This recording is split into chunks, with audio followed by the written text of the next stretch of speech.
Hey everybody, what is up? Welcome back to Final Trade. So we have some interesting data about actual sales prices of these Brothers War serialized cards. Most of these are coming in between $250 and $400. That pretty much encloses most of these sales. Here's one at 900. There are a few up there if you have some of the better, more desirable ones. Obviously, the Gilded Lotus 950, but for the most part, $250 to $400.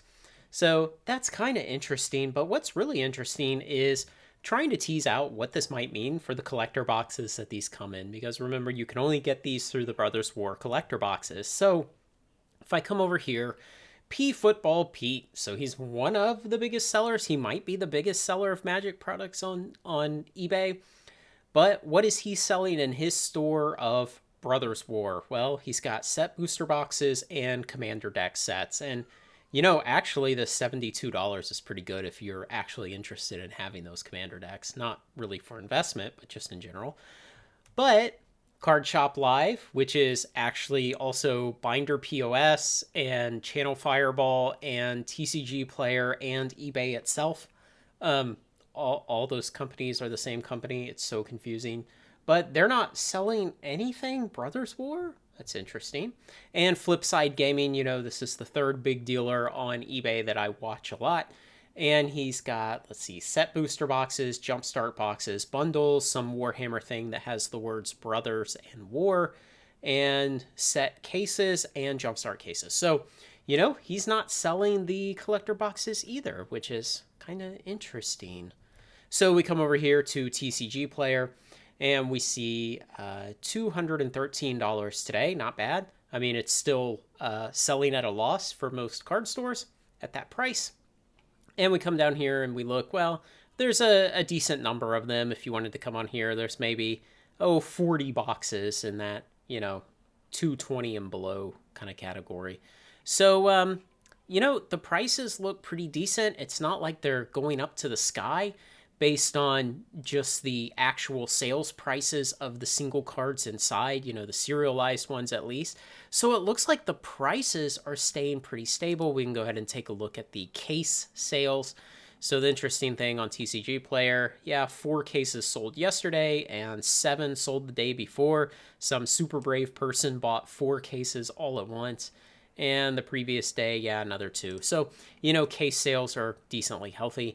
And it's interesting that there's not much of a discount or a penalty for buying those cases like usual.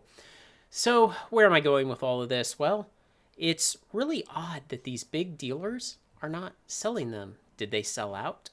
Did they pull them down? Are they holding them? Maybe expecting the price to surge?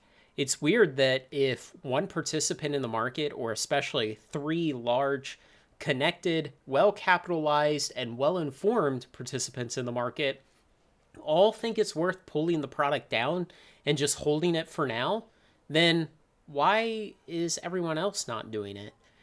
Markets don't revolve around conspiracies, they don't revolve around some shadow cabal having knowledge that you don't have. Inside knowledge is pretty rare, and most of the time, most of the market can figure out most big trends at about the same time. So, it's not some kind of weird situation where only these 3 dealers have the inside track and they're front running everyone else and all of these people are idiots. It's much more likely that, well, I don't know what's much more likely. It's a weird situation to see that the prices are essentially flat for the last couple of weeks. They're flat after release, after we start getting data on actual sales prices of this. But there's one more piece of evidence we can add in here that's kind of interesting to look at. Well, this is besides it, but just to show you that there are boxes for sale from other dealers on eBay, but they're running considerably higher than TCG Player. About this 230 is the best you're going to find. And you have to be careful with these kind of search returns because you'll get weird stuff like a commander deck with a bundle and these things that are just a single booster pack packed into a big cardboard box and ridiculous box breaks as if your gambling addiction wasn't bad enough. So this other piece of evidence I wanted to show was, this is from Watsy's page talking about talking about the odds of getting one of these serialized cards. And of course, it says in less than 1% of boosters. And you have to unpack what that means. You know, if there are 63 cards that can be serialized and each one has 500 copies, that's 31,500 serialized cards that have been made for this set. Well, we'll just round that down to 30,000 for convenience of the math here. So we'll say there's 30,000 of these in existence. And if they were in exactly 1% of booster packs, it would mean there were 3 million booster packs, which would be at 12 booster packs per box. It would be 250,000 collector boxes in existence. But the problem is this wording, less than 1% of boosters. So what if it was 0.5% of boosters? Well, that immediately goes from 3 million boosters to 6 million, which takes the number of boxes from 250,000 up to 500,000. And so, if it had said something like in fewer than 5% of boosters, well, then we might make an okay argument that let's just use 4.5%. But when it's less than 1%, the actual magnitude of that less than 1% really matters. Because again, if it were down at 1/4 of 1%, which you would still say is less than 1%, well, then you're talking about a million collector boxes. So it makes it very hard to determine even a low accuracy estimate of how many of these boxes exist, and thus what the contribution of the serialized cards to a box would be. And so if we say that, maybe it's maybe there's 300,000 of these boxes, but there's 30,000 of these serialized cards, and they each have an average sales price of say $350.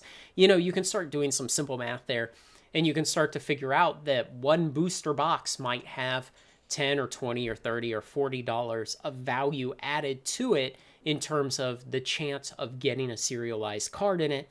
And that can start to guide you to an idea of, is the market acting rationally about this? And so a couple other things that I would caution on, if you love, say, Defense Matrix, that's one of the serialized cards. If that was a great card for you from Ursus Block back in the 90s in your childhood, and you would just love to have a serialized copy, go buy it and enjoy it. If you're looking to buy these single serialized cards for speculation, potentially be careful.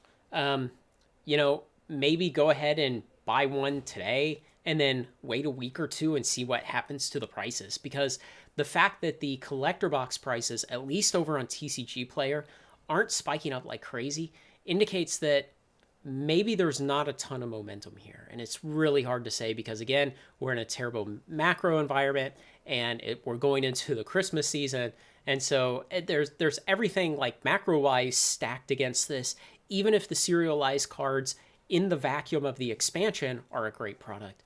Another thing I would caution, warning against is, Rudy was talking about a video about this last night where he said maybe 1 to 3% of the supply is disappearing every day. Again, supply available is an incredibly weak metric to try to predict anything because there are so many boxes that are coming on and off the market all the time. And you have dealers who will list the same box for sale on multiple sales platforms. I mean, Binder POS helps you do that, but people will do it just manually also. You have a lot of brick and mortar card store owners who will hold boxes in the physical location for sale to the walk-ins and not put them up for sale online until later. Because what physical card store owners will tell you is if a customer comes in and says, hey, do you have any Brothers War Collector boosters? And you say, no, I just sold the last one online. Well, he's going to walk out, and odds are he'll never walk back in again because he thinks that you're some broke person who doesn't have the product he wants. So, physical card store owners place a lot of emphasis on keeping stock in the store, not just selling it all out online initially. But after a while, more of it starts to creep online. And so there could be large amounts of this, not even to mention second wave, but there could be large amounts of this that have not come to market yet. And so simply saying that maybe 1 to 3% of it is getting sold off the market every day. It's an incredibly weak indicator. Don't put too much stock in that. The last thing to warn about is this is only the beginning.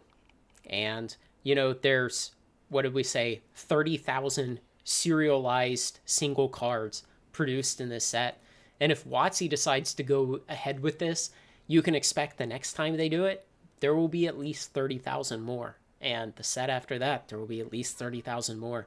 So think of this not in a vacuum of, hey, these are the serialized cards. These are all the serialized cards that exist for Magic, and they're all that will ever exist. Because just like textured foil cards that came first in Double Masters 2022, they were really cool. They were only offered on like 3 different cards, maybe 4 or 5. And the actual texturing was like stencil cut to fit the picture. And then Dominaria United, they said, yeah, we're going to bring back texture cards. Now it was just a full card cover that textured the entire thing. It was lazy as hell, and there's one in every booster pack.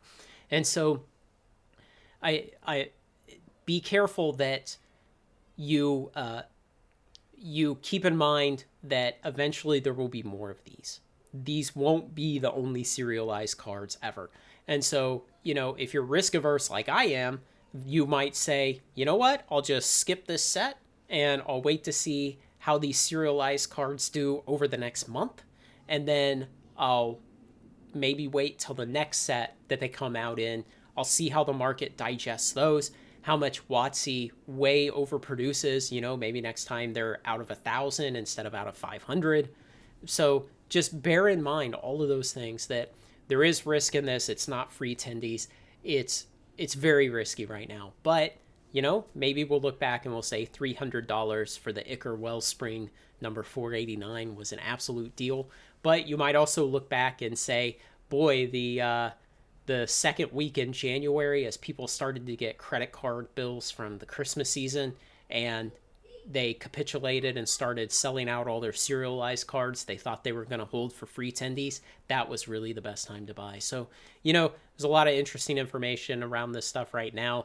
We'll see what happens, how these turn out in the next couple of weeks, but certainly is interesting. Let me know what you think. Otherwise, like, comment, share, and subscribe. Join me on Final Trade. Thanks a lot.